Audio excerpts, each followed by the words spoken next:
Today we're going to work on all of the jobs in the north part of Grainwoods River. The first thing we're going to do is take the GMC with a van body and pick up a service trailer to bring with us to the rolled steel factory. Welcome to the Wisconsin road trip, everybody.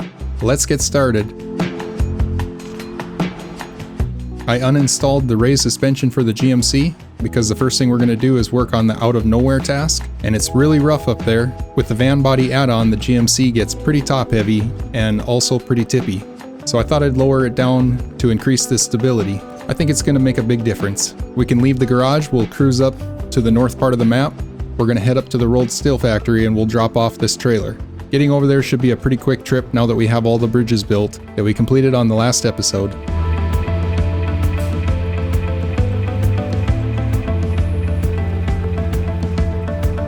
So we'll just cruise up the road, we'll hang a left before we get to this bridge, and we'll follow this highway all the way up and around to the long bridge.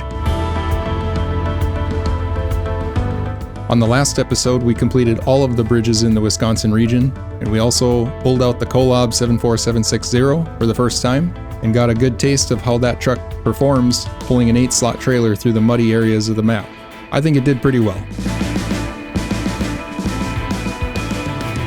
The GMC already had chain tires installed on it, and I decided to just leave them because they have pretty good handling on paved surfaces. I would say they're comparable to an all-terrain tire, but with a boost on the off-road rating, which makes them pretty decent for what we're going to do. We can pull into the steel factory here and we'll drop this trailer off, and we need to rescue the white Western Star that's right up on top of the hill. It has a fuel tanker add-on installed on it that's full, so that's going to be our fuel source while we're doing work up in this part of the map.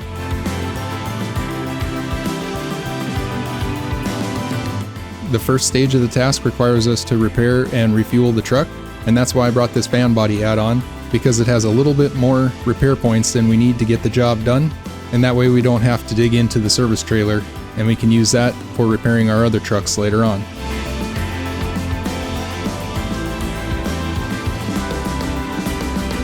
Once we get up to the top of this hill, we're going to hang a left.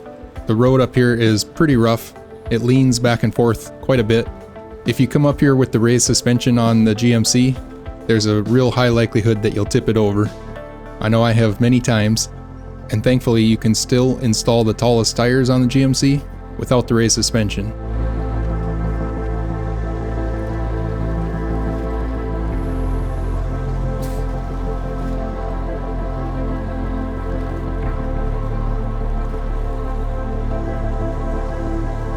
So now that we're up here, we can pull up to the left and we'll get this thing repaired and refueled right away. That way it completes the first stage of the task. We don't have to worry about it getting damaged on the way down the hill.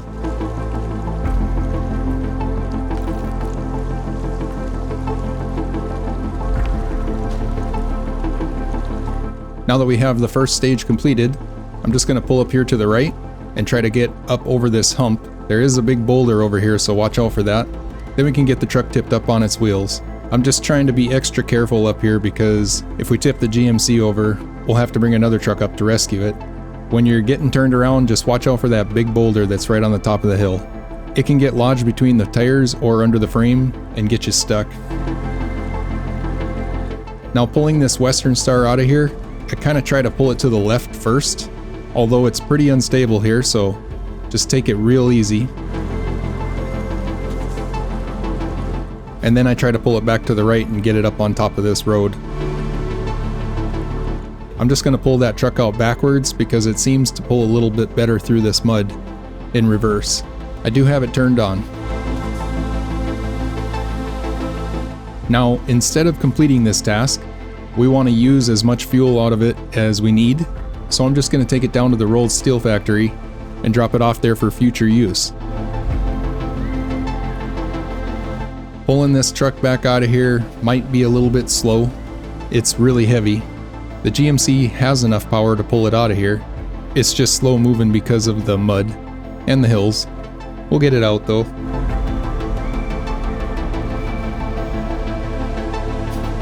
Now going down this hill is definitely the more dangerous part of the trip. The road leans back and forth pretty heavily, so just be careful that you don't tip over your truck. Take it nice and slow. It's better to get it done right the first time than to have to come up here with a rescue truck, or the rescue truck, And just like on the second episode when we discovered this map, I'm going to take a right once I get to the mud puddle here and just pull it through the trees down to the steel factory. There is a tree laying down on the right side there with a stump on the bottom, and that can get your truck hung up, so make this corner a little bit wide. The white Western Star kind of started getting hung up here. I think it was just because I had it too close to my truck, but eventually it broke loose and pulled right through the trees. No problem. Once we get into the parking lot, I'm just going to pull off to the left in this nice big open space here, and we'll leave it right between that shack and those 2 crude oil tanks. Okay, from here we're going to jump into the white Western Star that we brought out, and we're going to get started on the hazardous cargo task. We need to load up 5 oil barrels that are spawned on the side of this hill. We drove past the first 3, and we're going to get loaded at the bottom, and then we'll load the rest up as we go up the hill. That way we don't have to pull all that extra weight from the bottom of the hill all the way up.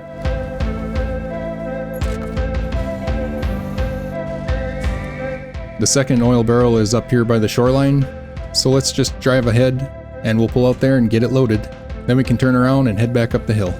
We had the white Western Star down here because on the last episode, I tipped the twin steer over coming down that hill, and I brought this truck out as a rescue vehicle. Of course, I was thinking of this task when I did that, so if you don't have a rescue vehicle out here like I did, and you're following along, just bring a truck with a low saddle and a 5-slot trailer down the hill, and make sure you have a mini crane installed. Now we can get turned around and we'll head back up. We're just going to pick them up as we go.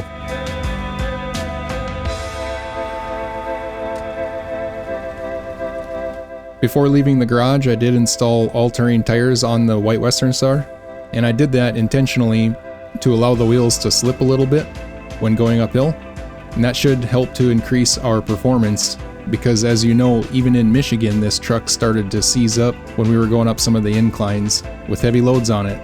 Grainwoods River is actually a pretty decent map to use the all-terrain tires on for most of the work, not all of it, but with your haul trucks that are pulling low saddle trailers, it's not a bad choice, and they do seem to help the performance of some of these underpowered trucks.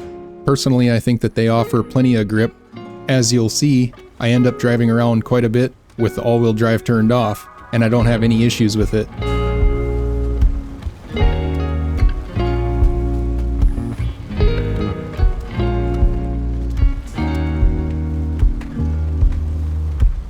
I think if I had installed the UOD2 tires that I normally use, we probably would have been running into issues with this truck locking up on a lot of these inclines, although it would have had better performance in the mud.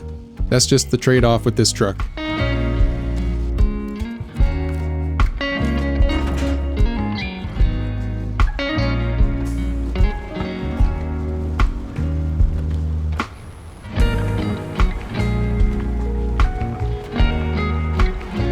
Alright, we're up at the top. We're getting the final one loaded up.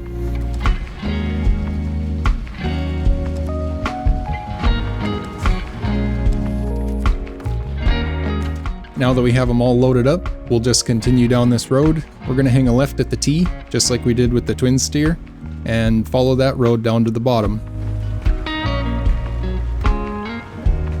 The drop-off point is not too far away at the local resident's house. Just like with the twin steer, you do want to be careful when you're driving down this road.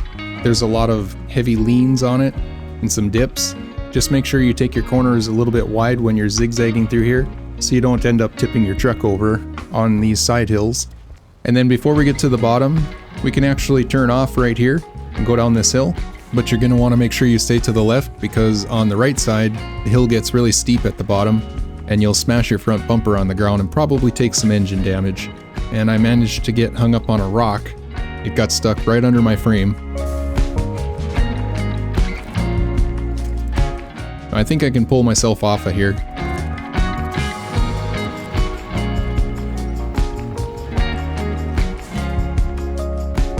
But then I almost tipped over. That was a little bit too close for comfort.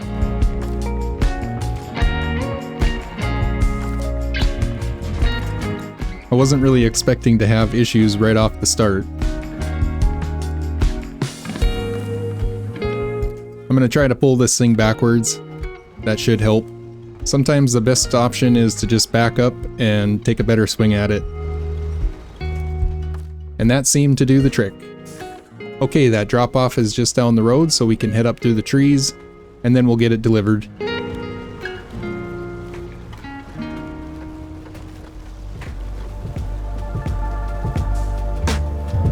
And now I got the back of the trailer stuck. I'm just not having any luck on this one. Alright, we're free. Let's do this.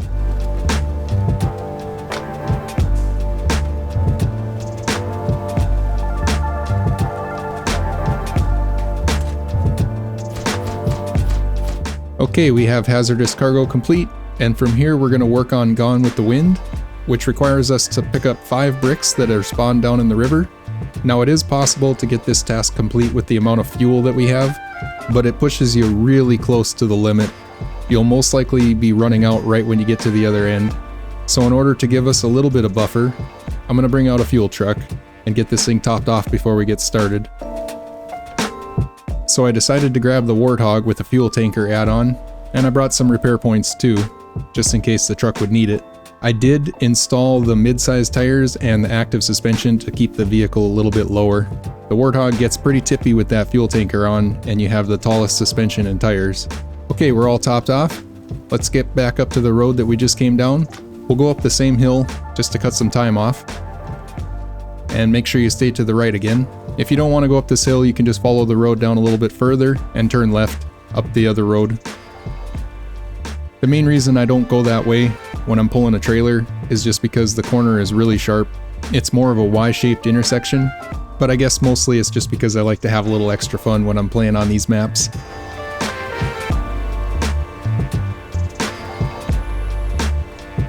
Once we get up to the top, we'll just take a right and go right back down through the canyon.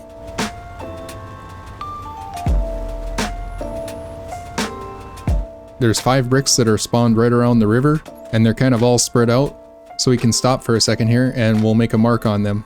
As you can see, they're not in very good areas to retrieve, so there will be some points where we're doing some heavy off-roading to get to these. Let's continue on. We're going to take a different path down there than the last time, and I'll show you where that is. Coming out of the canyon, last time we continued to the left and followed that road straight down the hill.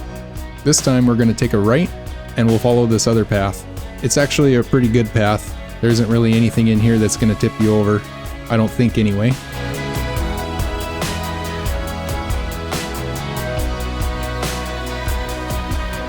And once you get to the bottom, just take a right again and we'll follow the shoreline down a little ways.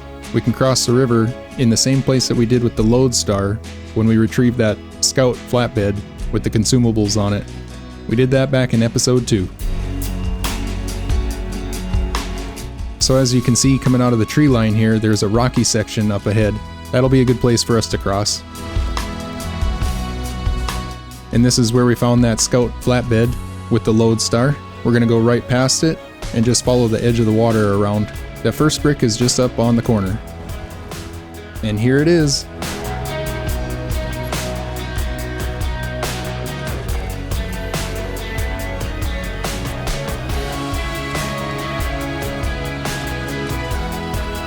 That wasn't too bad.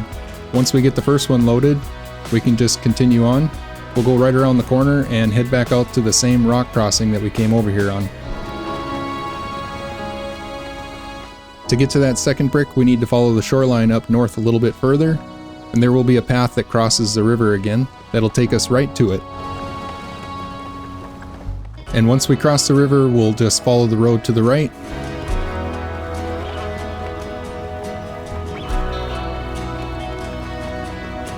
We can head across the foothills and just go through the trees on this path.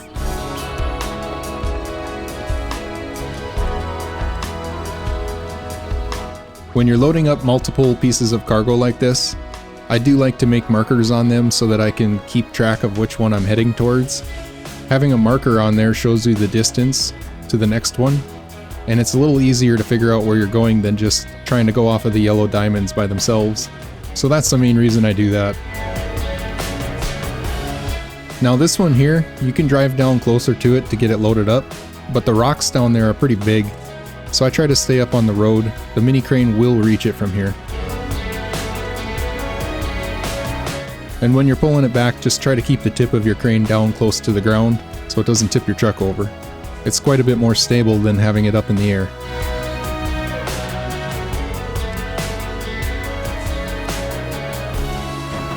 Alright, we got the second one loaded up. Now the third one is right on the spot where we have to cross the main part of the river.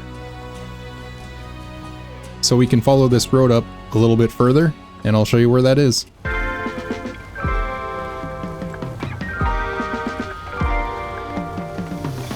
It's right up here. There's a shallow section of rocks here that make it pretty solid to drive across.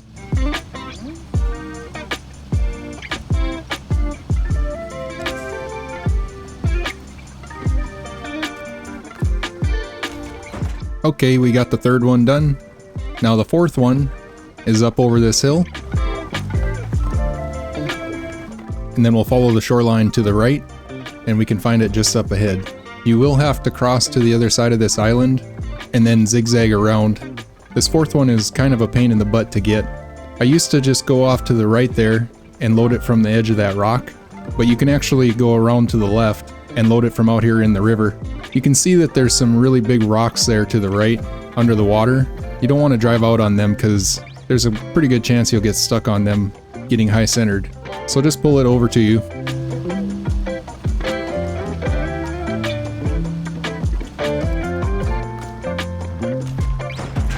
Okay, now to get to the fifth one, we have to travel down the river.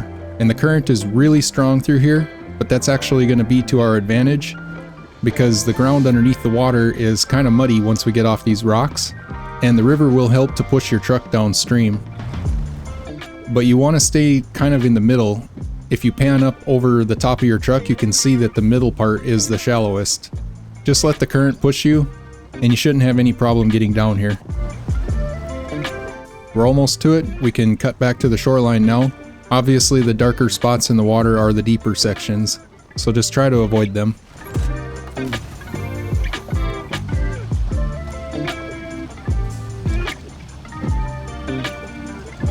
Okay, we got all 5 of them loaded up. Now the drop-off is up on top of the hill, right out on that island.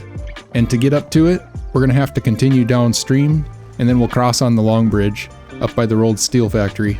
So let's just follow the shoreline a little further, and then off to the left you can see there's some big rocks underneath the water that we can drive across. Now this part is a little bit trickier because the current is pushing from the left, and the all-terrain tires don't have the best grip on wet rocks. But we have quite a bit of weight on the trailer, so that should help to keep us pushed down on them. Just try to keep moving. If you stop out here, there's a chance that the river will start pushing your truck over. But then when we get to the other side, we actually have to drive straight up the river that's coming down from the hills, and that's what makes it kind of tough. That current is pretty strong too, so you'll be fighting it getting out of here. Just make sure you get up far enough before you turn to the right, so it doesn't push you into that deep stuff. But we made it out, thankfully. Now if we follow this road up a little bit, we can turn to the left and go up towards the wooden bridge that's over here. And then once you get back to this main road, we'll want to turn to the right again, but this hill here is kind of steep and also a little bit leaning to the side, so there is a risk of tipping.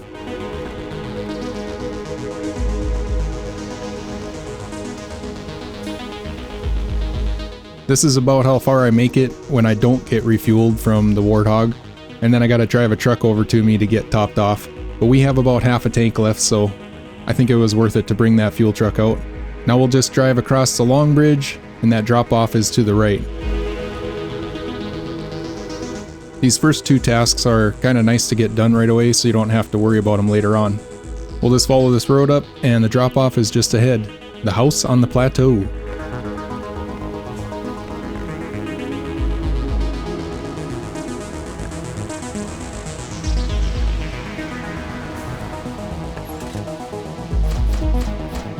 And there it is, Gone with the Wind is complete.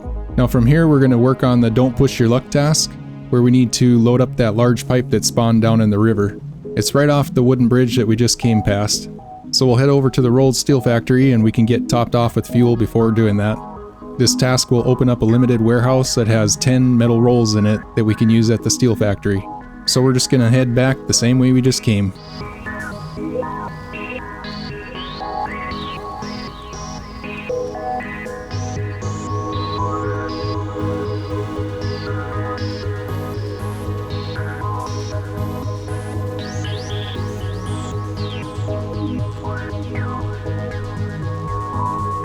Let's pull into the factory here and get topped off with fuel before we head down to that pipe.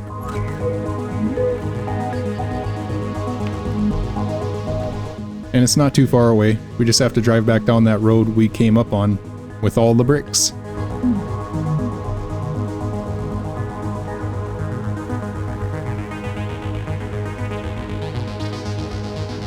It can get a little bit tippy through here.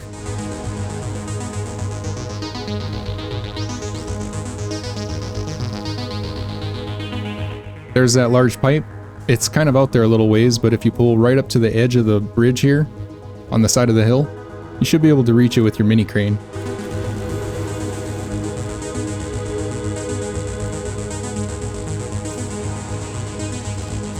Looks like I gotta drive ahead a little more.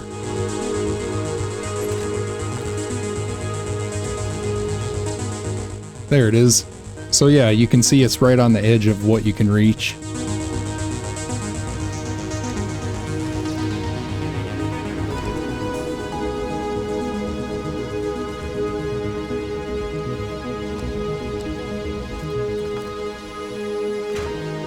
Alright, we got it loaded up. Let's turn around and we'll head up the hill to that warehouse that's up at the top.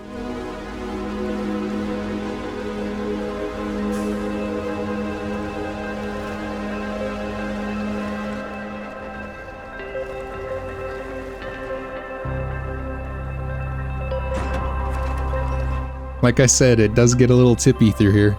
Looks like I'll have to load it again. These pipes are not that heavy when you're loading them with the crane, but when you have them packed on your trailer, they do feel a lot heavier. I know we had problems with that in Alaska too. Just about tipped the truck over a few times pulling these pipes up and over the top of the hill. Alright, let's get out of here.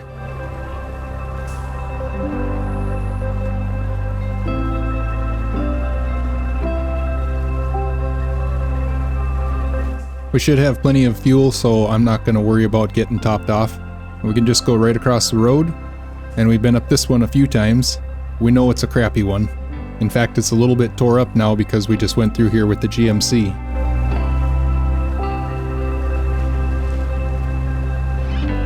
The White Western Star is a pretty stable truck, but it's not the most stable. So you're definitely going to want to pay attention to where you're driving. Going up this hill with a loaded trailer is kind of tough. It's actually pretty steep, so I'm just crawling my way up it in low gear. If you start to power out, just kick your all-wheel drive off and see if that helps. Most of the time it does.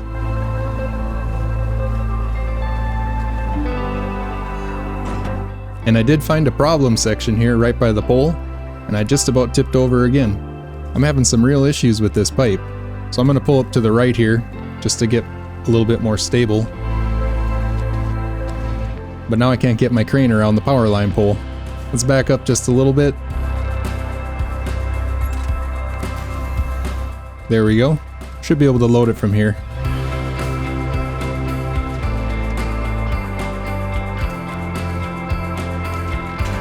There it is.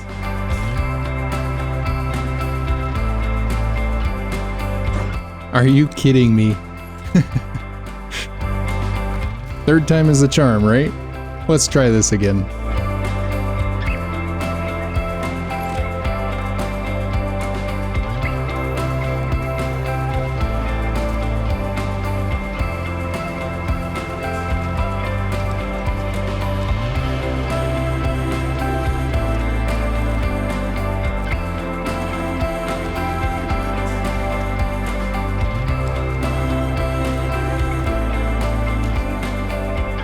Okay, this time I'm putting a winch out preemptively. I don't know why I didn't do that before.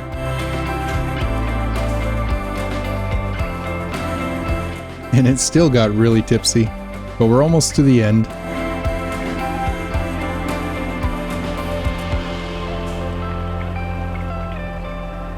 And there it is. Don't Push Your Luck is now complete. So like I said, there's 10 metal rolls in this warehouse, and I don't want to have to come up here again. So I'm actually going to overload all 10 of them in the trailer and just make one trip down there. So we can load 5 of them with the auto load feature. And then I'll get the trailer backed up a little bit. and I'm gonna just drop it here.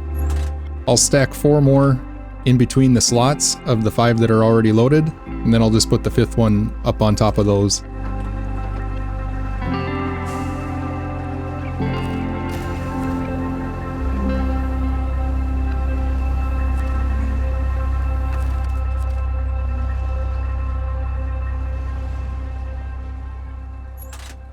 Just like that.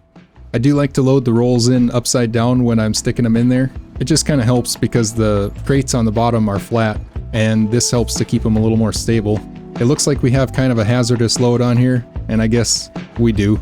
But we're going downhill, so as long as we don't tip over to the side, we should be fine. Although that last one I put on there is kind of hanging off to the side, so I'll have to keep an eye on that. If you're not comfortable doing this, just come up here for a second trip. It's definitely the safer route. Although we do have the GMC down the hill if we need to use it to rescue ourselves, but I'd rather not.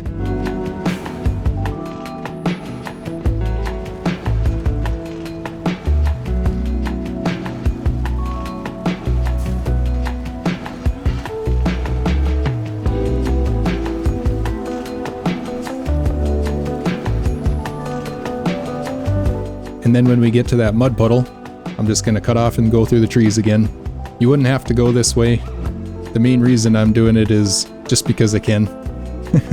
Gotta find ways to make this a little more exciting, you know?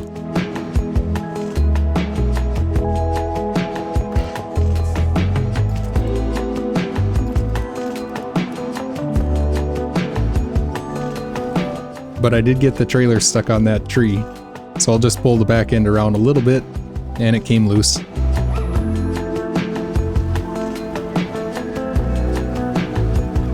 Now this is why it's a good idea to have the bottom row of rolls packed, so you can turn them all in without having to unload the trailer, then just repack and turn the second set in. So now we have 10 rolls in the factory that are already there to start crafting metal beams. On the next episode, we're going to get started working on the west side of the map. There's some tasks over there that we need to get taken care of right away. We'll see you then. Appreciate you being here, and thanks for watching.